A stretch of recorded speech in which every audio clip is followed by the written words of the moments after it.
இந்த திமுக அலுவலகத்துடைய தலைமை போர்டுல பார்த்தேன், தமிழ்நாடு போராடும் தமிழ்நாடு வெல்லும் இருந்தது. நாங்க இங்க பாத்தீங்கன்னு சொன்னாக்கா நாளை நமதே தமிழ்நாடு நமதே அப்படின்னு சொல்லிட்டு பாத்தீங்க, நாங்க என்ன யோசிக்கிறோம் அது என்ன யோசிக்கிறோம் அப்படின்னு சொல்லி பார்த்துட்டு இருந்தோம். அப்ப அந்த போர்டை பார்த்த உடனே அந்த போர்டுக்கு பக்கத்துல லெப்ட் சைட்ல நம்மளுடைய முதல்வர் ஸ்டாலின் ஐயாவோட புகைப்படத்தை பார்த்தேன். ஆஹா, கரெக்டான சப்ஜெக்ட் தான் போட்டிருக்கிறாங்க.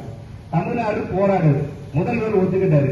எப்படி பாருங்க, உங்களுடைய ஆட்சியில ஒரு நல்ல குழந்தை எப்படி வளர்க்கறது முடியாம பெற்றவங்க தரிக்கிறாங்க, போராடிட்டு இருக்கிறாங்க. முதல்வர் ஸ்டாலின் அவர்களே நீங்க கரெக்டா சொல்லியிருக்கிறீங்க. ரெண்டாவது பாருங்க, ஒரு மருத்துவமனையில மருத்துவருக்கு நிகராக இருக்கக்கூடிய அடுத்த பார்த்தீங்கன்னா செவிலியர்கள். இன்னைக்கு செவிலியர்கள் ஒரு நாளும் பஸ் ஸ்டாண்ட்ல இருந்துட்டு அங்க இருந்து அவங்க பிறந்தவரை பள்ளியில் விட்டுட்டு குழந்தை குட்டியோடு போராட்டு இருக்காங்க. இன்னைக்கு வரைக்கும் நீங்க வந்து அந்த போராட்டத்துக்கு முற்றுப்புள்ளி கொடுக்கல.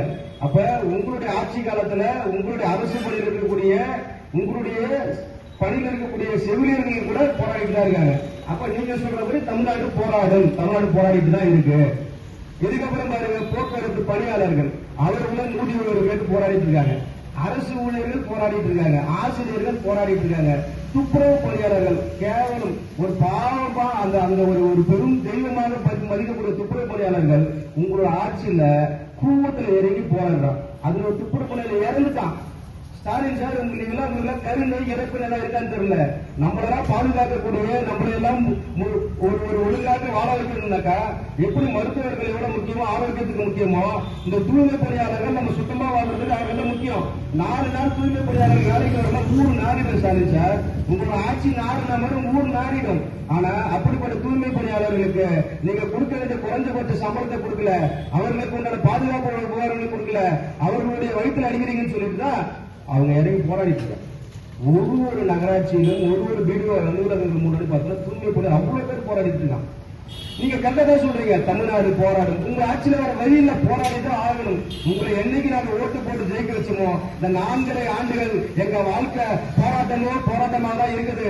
தமிழக முதல்வர் அவர்களே, இதுல வேற வெக்கமே இல்லாம தமிழகம் போராடும் தமிழ்நாடு வெல்லும், தமிழ்நாடு வெல்லும் எப்ப நாங்க சொல்றோம். இன்னும் நீங்க உங்ககிட்ட எவ்வளவு போராட்டம் அனுபவிக்கிற பாருங்க. 3 மாதம் காவல் நிலையத்துக்கு போனா ஒரு ஏதோ வழக்கு போனா பாதுகாப்பா திரும்பி வந்துடான்னு சொல்றான். ஆனா நீங்க ஒரு இளைஞர் தெரிஞ்சு தெரியாம பிரச்சனை மாட்டிட்டானா அவன் திரும்ப வரலான்னு தெரிய மாட்டேது. பெற்றவர்கள் பதவிக்கிறாங்க.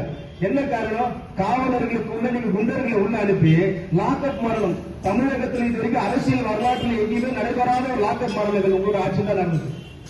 பெண் பிள்ளைங்க குழந்தைங்க காலையில வீட்டு விட்டு வெளியில போனா சாயங்காலம் 4 மணி 4 மணி ஸ்கூல் முடிச்சுட்டு வீட்டுக்கு வந்துட்டு பிள்ளைங்க பெற்றவங்க ரொம்ப தைரியமா சந்தோஷமா இருந்த காலகட்டங்கள் இருக்கு.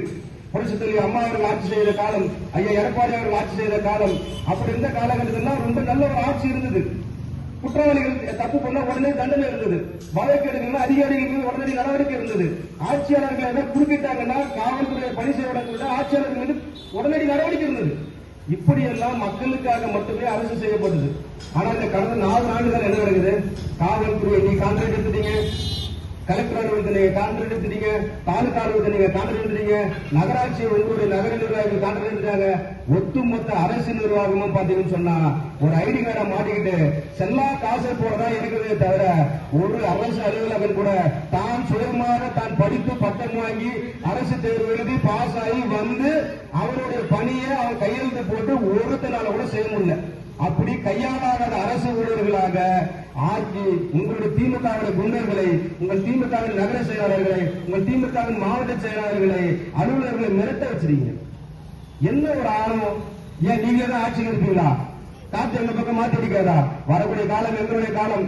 ஐயா எடப்பாடியார முதலமைச்சராக உட்கார்க்கக்கூடிய காலம். இந்த காலத்துல உங்களுக்காக அண்ணன் வழக்கறிஞர் சொன்னது போல நிறைய கட்டடம் கட்ட போறோம். அந்த கட்டடம் பூரா திமுக கொள்ளடிச்சவன்